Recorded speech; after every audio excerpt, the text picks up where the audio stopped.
In this video, we're going to go over the strategy to take down the Hellfire Knight. He is the new boss from the Code Vein DLC, and the strategy is pretty much the same no matter what build you're using. The general idea here is to move towards him slowly and to prompt and bait him into doing a swipe attack that you're going to roll through him and then attack. You're going to attack once if you're a two-handed weapon, or maybe twice if you're a one-handed weapon, maybe 3 times. And if you're a spellcaster, you're going to cast a spell here, and then you're going to set up and get ready to dodge his tail whip. Depending on how many attacks you did, this might be roll immediately, or you might have to wait a second and roll. You're going to learn the timing of this pretty quickly doing this strategy. After he does the tail whip, he's usually going to jump away, and then you're going to repeat this process, moving towards him, baiting the swipe attack, rolling through, attacking. And if he ever stands up on 2 legs, he's going to charge forward. You want to roll through him when he does this, then get behind him and attack with either a spell or attacks if possible. Periodically, when doing this strategy, he's going to jump up into the air and slam down on you with his fist. He usually stays down with his fist in the ground for about a second or two. This is a good time to use abilities like Triple Annihilator or another skill that has kind of a longer animation, and this is the time you want to use those.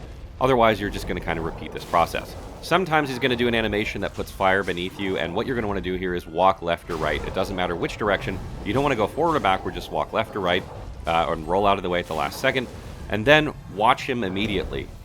Sometimes he'll jump on you when this is happening, and it's hard to see because of the fire, so get ready to roll immediately if you see him do anything, and if not, you're just going to kind of walk up to him slowly and repeat the process that we've been doing. Once he gets to about half health, he's going to do a sort of an AoE animation where you need to back away. He's going to put fire randomly down on the ground, so you want to make sure you're not standing in it. And then you're going to repeat the process that we've been doing. The only difference in this part of the fight is that his attacks will have sort of longer animations with swords, and he adds in a couple of different attacks. But for the most part, it's very, very, very much the same of what you've been doing.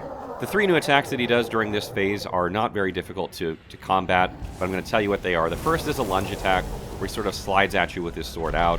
This is not hard to read at all. It's very telegraphed, and you just want to dodge out of the way at the last second, and then you can go on attacking him. It's very, very easy to dodge.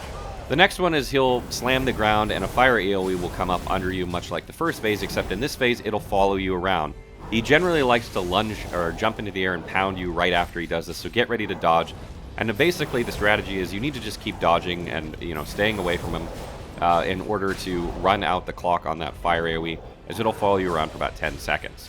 You don't want to try and attack him when that's out because it'll damage you, and it's just safer to not get hit by it.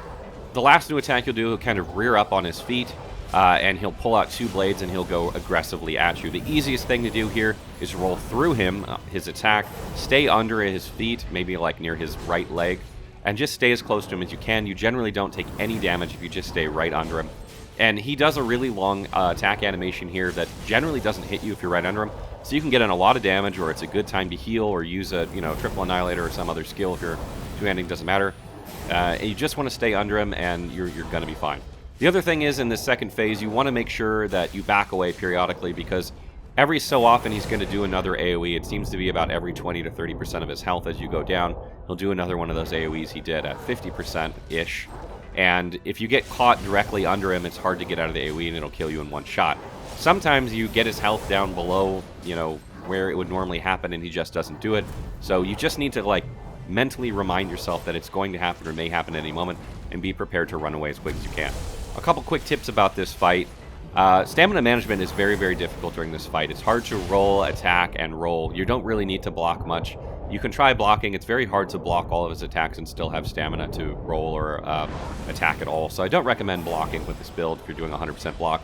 But it's very hard to roll and attack and still have stamina. So make sure you keep an eye on your stamina management. And if you're playing with a melee build, don't go all out on your attacks. Make sure you save some stamina to roll out of the way when you need to. If you're playing a magic build, the one magic type that I found to do substantial damage compared to others is lightning. In the video here, you can see that I'm using lightning damage. I tried with ice, it didn't work. I've heard fire and blood don't work very well. I haven't used them, but lightning seems to do very good damage. So if you're going to use magic on them, make sure you're using some sort of lightning damage.